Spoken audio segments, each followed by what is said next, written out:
Hello and welcome to FIT Today. I'm your host, Alexa Schmitz, and today I'm joined by Eric Odin, the Director of Human Resource Services here at FIT. Eric, thank you so much for being here today. Thank you for having me and giving me this chance. Of course. So Eric, FIT is a tobacco-free campus. Yes. Let's talk a little bit about why FIT became tobacco-free. Absolutely. In 2012, the SUNY system, as part of its strategic planning, looked at the fact that a lot of data had shown that high school students, in the move from high school to college, the rates of smokers in the state were doubling. That meant that college-age students, a significant number, were picking up smoking for the first time at the college level. SUNY, as part of its strategic plan, is to focus on the health of New Yorkers. And they thought by addressing this issue, by moving from not just smoke-free, but to tobacco-free completely, they would be able to really have a positive impact on the health of New Yorkers in the state. FIT followed suit. In 2015, our FIT Board of Trustees passed a resolution that FIT would move from not just smoke-free, but to tobacco-free. Since that time, the president's created a tobacco-free committee, and we've moved forward in trying to move the campus completely tobacco-free. So you mentioned that FIT is tobacco-free, not just smoke-free. Yes. What are the differences between being smoke-free and tobacco-free?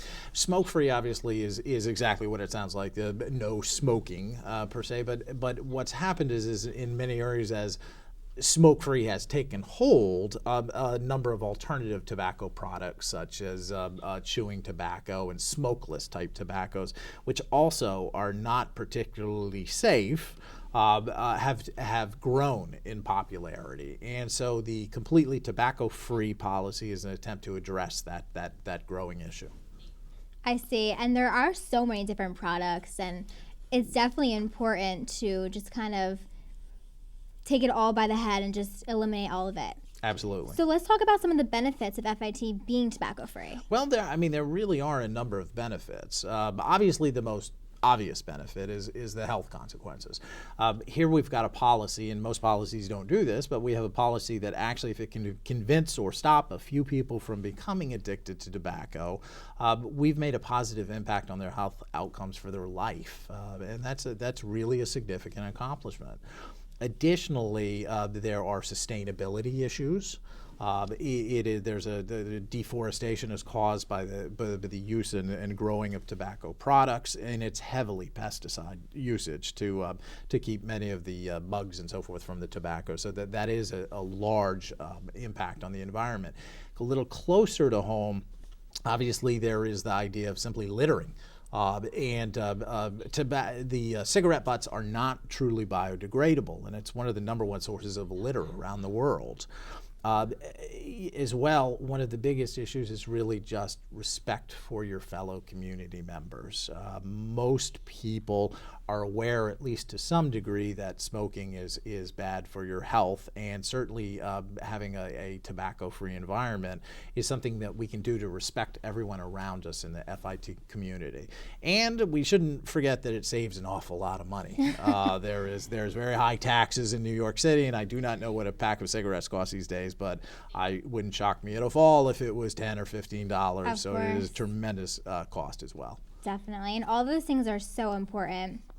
So how is this tobacco-free policy being communicated to the FIT community?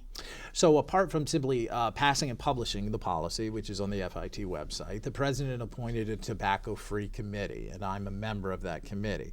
So the committee's job has been to sort of come up with events and things to do every single semester to sort of try to raise awareness around the campus. For example, last fall, we partnered with the American Cancer Society and the Great American Smoke Out to have an event here on campus. We're having another event this spring as well. We have a website, and you will see new signage around the campus, and we've been working hard to sort of create a scheme around the campus that makes it very clear we are not just smoke-free, but entirely tobacco-free. Awesome. Sounds like you're doing a great job so far. Thank you.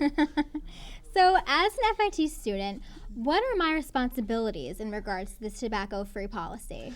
Probably the most important thing is really just educating your fellow FIT communities and other students. We do have a large foreign student population that may come from cultures that are much less sort of aware of the health consequences, or that smoking is a bit more embedded, or the tobacco-free movement hasn't sort of progressed as far. So simply sort of creating that awareness.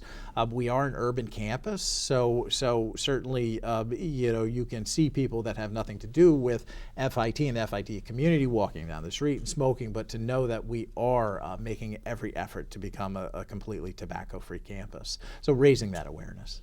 Of course. So we did talk a little bit about the events that you've had in the past, the tobacco-free awareness events. Do you have plans for events for the future? We do, absolutely. This is going to be an ongoing process. We're not approaching this from sort of a draconian type approach. Too much evidence shows that kicking the nicotine habit, it is truly an addictive behavior, and being able to kick that is something that it doesn't help if you're terribly draconian about it, because it's in many cases it takes people such an effort to be able to break that habit. So that we're going to continue to have events as we go through the process. And again, I mentioned signage before, but everything we can do every semester to sort of raise that awareness. We had a poster contest recently, and we have a website, and we're just going to continue to promote the knowledge that we are a tobacco-free campus, and this is something important to all of us. I see. So I know that the Tobacco-Free Committee is less about trying to influence people to quit and change their lifestyle, but more about promoting awareness and just trying to really get the word out that this is a tobacco-free campus. Yes. But if there are students who say they smoke and they'd like to quit, are there resources available to help those students? Absolutely. One of the best resources available to students is the Student Health Center. Your student fees pay for it already for the Student Health Center, but there for you is not only simply the nicotine replacement type therapy products, the gum and the patches, but free counseling. Again, studies show that it's not simply enough to go buy a pack of Nicorette or some other nicotine. The counseling is a tremendous asset. It's completely free to students, and it's something that any student who's considering quitting smoking, I would urge them to look in. It's free, it's available at the Student Health Center, and they can certainly call and make an appointment to come in. There are many resources available as well at both the state and the city level, and NY SmokeFree.org is one, I believe. I could have that wrong, but if you Google it, you will find plenty of that. And those resources are very good, very solid, and available as well. But here on campus, the Student Health Center is a tremendous resource. Those are all wonderful resources. What is that website for the tobacco-free policy? It's fitnyc.edu/tobacco-free. And please check it out. Okay, great. Well, Eric, thank you so much for being here today and sharing all of this information with us. Thank you for having me and giving me this chance to talk about our tobacco-free community. Absolutely. Thank you so much for joining us. Again, I'm Alexa Schmitz. Eric Oden, thank you again so much for being with us, and make sure to tune in next time.